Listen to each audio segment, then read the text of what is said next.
proses menebus guna bahan pendingin. So, dekat sini kita tengok alatan-alatan yang kita perlukan untuk kerja menebus guna bahan pendingin. Yang pertama, tolok pancarongga. Yang kedua, silinder penyimpanan bahan pendingin. Okey, silinder penyimpanan bahan pendingin ni ada dua bahagian. Dia ada bahagian cecair dan dia juga ada bahagian gas. Untuk simpan dan kitas semula bahan pendingin itulah.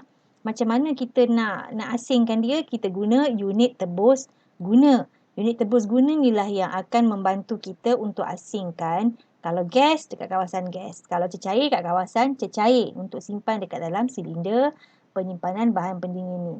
Okey, seterusnya kita kena ada alat timbang. Ini alat timbang digital untuk kita kenal pasti apa perbezaan berat sebelum dan berat selepas pada bahan pendingin yang berada dalam tong bahan pendingin yang kita akan simpan. So, ini pula ialah dia punya gambar rajah perpindahan bahan pendingin dari sistem ke alat tebus guna. Okey, tengok ni. Pemampat, pemeluap, peranti permeteran, penyejat. Inilah saluran sedutan yang saya kata tadi. Dia menyedut. Dan ini pula ialah salurannya cas. Okey, untuk pump down tadi kita kunci di sini kan. Jadi gas tak boleh keluar untuk ke pemeluap, peranti permeteran, penyejat. Apa yang berlaku untuk pump down tadi, gas tu terus ditarik, disedut masuk ke pemampat dan stuck kat sini. Tersekat, dia tak boleh keluar sebab kita dah kunci dekat salurannya cas. Bila semua dah komplit penuh, tolok pancarongga tunjuk makin turun, kita kunci pula dekat bahagian saluran sedutan. Okey, itu ulangan lah untuk tajuk pump down yang video sebelum ni. Alright, untuk yang ini pula, daripada injap sedutan tu kita masukkan hos tolok pancarongga tu terus masuk ke saluran, masuk pada unit tebus guna. Kemudian yang ini pula servisnya kita masuk ke silinder bahan pendingin. Silinder servis lah untuk kita simpan, untuk kita simpan bahan pendingin kita. Okey, langkah-langkah untuk kita buat kerja tebus guna. Yang pertama, onkan penyaman udara, sambungkan hos tolok pancarongga pada injap unit luar.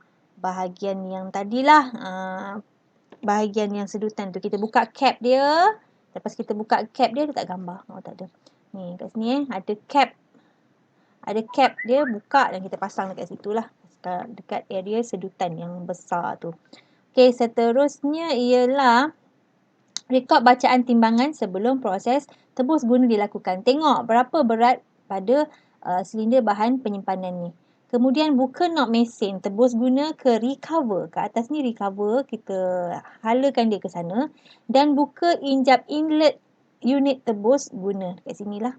Kemudian pusingkan knob mesin tebus guna ke purge.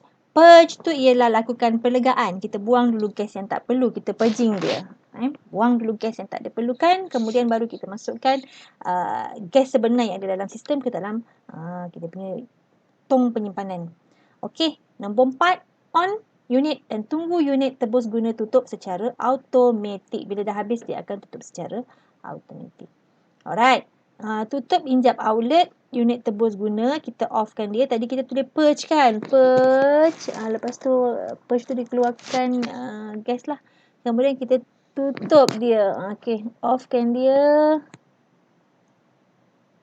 Tutup injap, simpan dan offkan punca bekalan kuasa. Okey, ini mesin ini kita dalam proses nak beli ya. Nanti bila kita dah beli, so kita akan lakukan amalinya.